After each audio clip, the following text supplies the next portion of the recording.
जी पाकिस्तानी नौजवानों, टिकटॉक पे और फेसबुक की रील्स पे धड़ाधड़ सुबह दोपहर शाम लगे हुए हैं और सेल्फ एप्रिसिएशन, सिर्फ अपनी बॉडी की मूवमेंट बना के, चेहरे के जाविये बदल बदल के और मुख्तलिफ लिपस्टिक्स और मेकअप के शेड बदल के ये क्या हासिल हो रहा है इस सेल्फ एप्रिसिएशन से, ज़रा बताना पसंद करेंगे?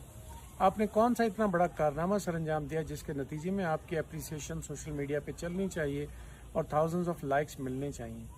अपने ज़िंदगी के महवर, अपने ज़िंदगी की एस्पिरेशंस, अपने ज़िंदगी के ड्रीम्स पर ध्यान दें।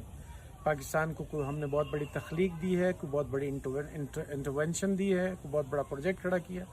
अगर किया है तो डेफिनेटली सोशल मीडिया आपको खुद ब खुद ढूंढ लेगा और आपको अप्रिशिएट करेगा।